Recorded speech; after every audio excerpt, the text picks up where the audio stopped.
না করতাম তাহলে গাছপালা সৃষ্টি করতাম না। হে নবী, আপনাকে যদি সৃষ্টি না করতাম তাহলে এই জগতে যতগুলো পশু পাখি, নদী নালা, কীট পতঙ্গ,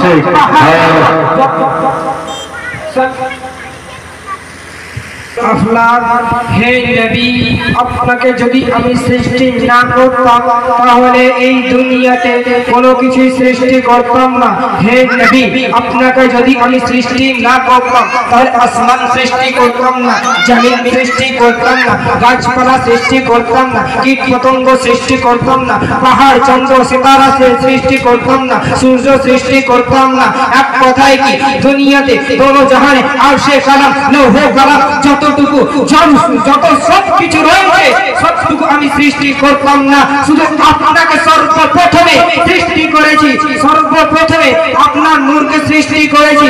আপনার ওসিলাতে দুনিয়াতে যতগুলো নদী নালা, গাছপালা, পশু পাখি, মানুষ, জিন ও ইনসান যত কিছু রয়েছে, যতগুলো কিছু রয়েছে সবকিছু আপনার পরে সৃষ্টি করেছি।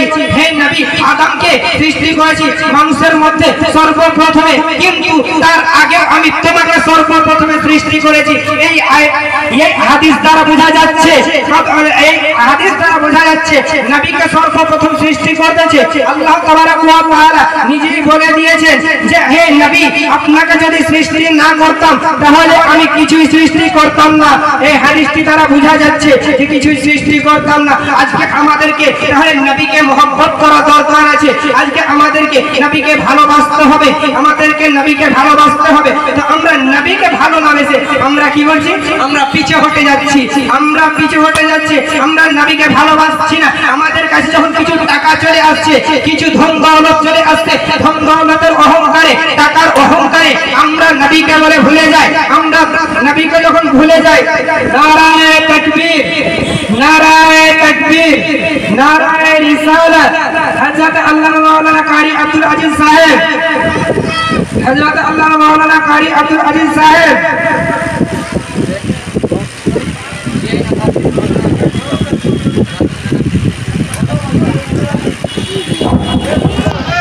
হাওয়ালা দিয়ে যায় যে লোক, যে আমরা লোক লালসাতে পড়ে আছি, লোক লালসার কারণে আমরা নবীকে ভুলে যাচ্ছি। আমাদের ভিতরে অহংকার চলে আসছে। কিভাবে সেটা চলে আসছে? আমাদের উপরে যখন আমাদের কাছে কিছু টাকা হচ্ছে, 1 লাখ বা 2 লাখ বা কারো কাছে 5 লাখ টাকা হচ্ছে, তখন বলছে আমার কাছে তো টাকা আছে, তা আমরা নামাজ পড়বো না। তখন সেই ব্যক্তিকে দেখবে নামাজ বলে ভুলে যায়, রোজা বলে ভুলে যায়, নবীকে বলে ভুলে যায়, ইসলাম থেকে ইসলাম বলতে ভুলে যায়। সেই ব্যক্তি ইসলাম বলে ভুলে যায়, কিছু আর মনে রাখে না। তখন সেই ব্যক্তি, সেটার জন্য আমি একটা হাওয়ালা দিয়ে যাই যে একদিন এক বাদশা ছিলেন, প্রচুর পয়সাওয়ালা, প্রচুর ধন দৌলত। সেই বাদশাটা এবার একদিন ঘুমিয়ে আছে, ঘুমিয়ে থাকাকালীন তাকে দেখতেছে একটা বাঘে তাড়া করতেছে।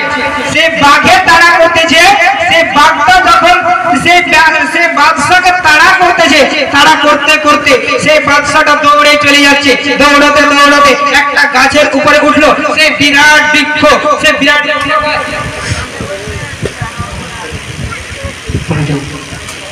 সেই বৃক্ষটা অনেক মোটা ছিল, সেই বৃক্ষটা বড় ছিল। সেই বৃক্ষটার উপরে চেপে গেল সেই ব্যক্তি। সেই বাদশাটা বৃক্ষের উপরে চেপে গেল। যেমনই চাপা তেমনই তখন দেখতেছে যে একটা কালো ইঁদুর মিলে, একটা সাদা ইঁদুর মিলে সেই বৃক্ষটাকে, সেই গাছের গোড়াটাকে কাটতে আছে। সেই গাছের গোড়াটাকে কাটতে লাগলো। সাদা ইঁদুর যায় তো কালো ইঁদুর আসে, কালো ইঁদুর যায় তো সাদা ইঁদুর আসে। এরকম করে করে এই সাদা ইঁদুর আর কালো ইঁদুর মিলে সেই গাছটাকে কাটতে থাকে। কাটতে কাটতে এরকম করে দিন চলে যায়, রাত চলে আসে। আবার নিচের দিকে দেখতেছে, নিচের দিকে যখন দেখতেছে যে তখন দেখে সাপ বিচ্ছুত রয়েছে, অনেক সাপ বিচ্ছুত রয়েছে। সেখানে আবার দাও দাও করে আগুনও জ্বলতেছে দেখতে পাচ্ছে। সেই বাদশা তো ভয় পেয়ে গেল। সেই বাদশা তখন ভয় পেয়ে বলতেছে, সেই বাদশা যখন নিচে বাঘটা হা করে দাঁড়িয়ে আছে, বাঘটা হা করে দাঁড়িয়ে আছে যে পড়লেই ভক করে খেয়ে নেবে। আর যদি বাঘের ভয় এসে পড়ে তো সেই গর্তে পড়ে যাবে, সেখানে আগুন জ্বলতেছে, সেখানে অনেক সাপ বিচ্ছুত রয়েছে, সেখানে পড়ে যাবে। কিন্তু সেই বাদশাটা ভয়ের জন্য তার স্বপ্ন ভেঙে গেল। সেই স্বপ্ন যখন ভেঙে গেল, ভেঙে যাবার পরে সে চিন্তিত হয়ে গেল, সে হতভম্ব হয়ে গেল। সে চিন্তিত হয়ে যাবার পরে আবার সে বাদশাটা আবার সে রাজ দরবারে বসে গেছে। রাজ দরবারে বসে অনেকগুলো ফকিরকে ডাকা হলো, অনেকগুলি মানুষকে ডাকা হলো। সেখানে অনেকগুলি আল্লাহর ওলি ফকির, অনেকগুলি মানুষ সেখানে সেই রাজ দরবারে উপস্থিত হয়ে গেছে। তাদের সামনে বলতেছে, আমি একটা স্বপ্ন দেখেছি, সেই স্বপ্নের কি তোমরা ব্যাখ্যা করতে পারো? সেই স্বপ্নের কি ব্যাখ্যা করে দিতে পারবে তোমরা? বলতেছে যে সেখান থেকে কোনো ব্যক্তি বলতেছে না যে হুজুর আমি পারবো। সেখান থেকে কোনো একজন ব্যক্তি বলেছিল, সে ব্যক্তি হচ্ছে আল্লাহর ওলি। সেই আল্লাহর ওলি বলতেছে, হুজুর জাহাপানা আমি আপনার স্বপ্নের ব্যাখ্যা করে দিব। বলতেছে কিভাবে? আপনি আমার স্বপ্নের ব্যাখ্যা করে দিতে পারবে। আপনি যদি স্বপ্নের ব্যাখ্যা করে দিতে পারেন তাহলে স্বপ্নের ব্যাখ্যা করুন। সেই ব্যক্তি যখন বলতেছে স্বপ্নের ব্যাখ্যা তাহলে শুনুন। এবার সেই ব্যক্তি আল্লাহর ওলি শোনাতে লাগলেন যে সর্বপ্রথমে আপনি যেই বাঘটা দেখেছেন সেই বাঘটা আসলে বাঘ ছিল না, সেই বাঘটা ছিল আসলে আপনার আজরাইল।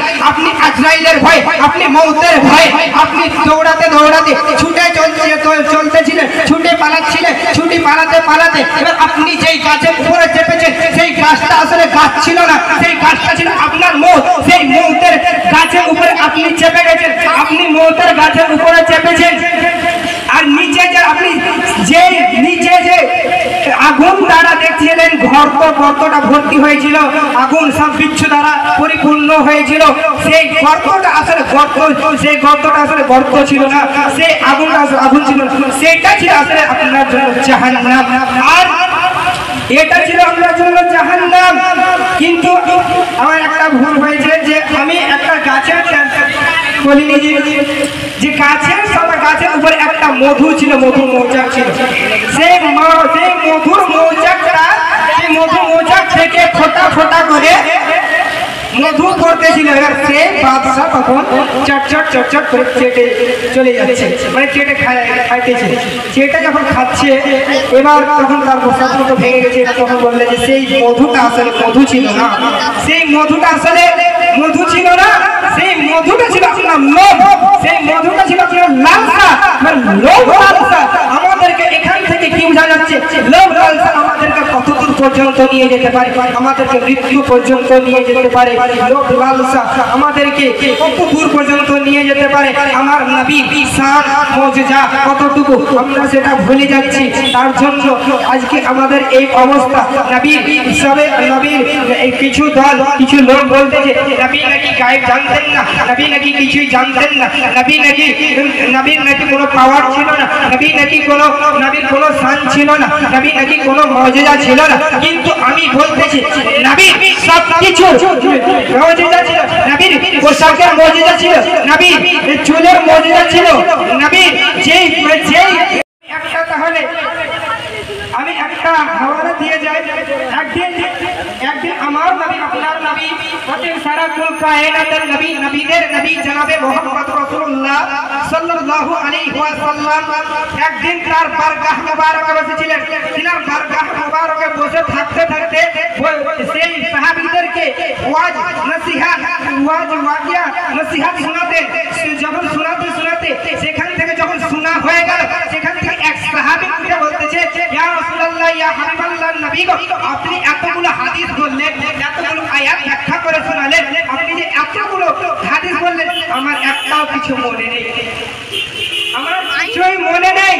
এবার সেই হাদিসটা যখন এবার এই ইয়া রাসূলুল্লাহ, ইয়া রাসূলুল্লাহ, ইয়া হাবিবাল্লাহ, আমার কিছু মনে নেই এই কথা যখন বললেন, তখন আমার নবী, আপনার নবী, অতএব সারা কুল কায়নাতের নবী, নবীদের নবী জনাবে মুহাম্মদ রাসূলুল্লাহ সাল্লাল্লাহু আলাইহি ওয়াসাল্লাম বলতেছে, যাও হে আমার সাহাবী, যাও তোমাকে আমি আমার চাদর মুবারক দিয়ে দিয়েছি। আমার নবী রাসূলুল্লাহ সাল্লাল্লাহু আলাইহি ওয়াসাল্লাম চাদর মুবারক দিয়ে দিলেন সেই সাহাবীটিকে। সেই সাহাবীটি চাদর মুবারক দিয়ে এবার যখন গায়ে মুড়ি দিয়ে দিলেন, এবার বলতেছে, হে আমার সাহাবী, তুমি বাড়ি চলে যাও।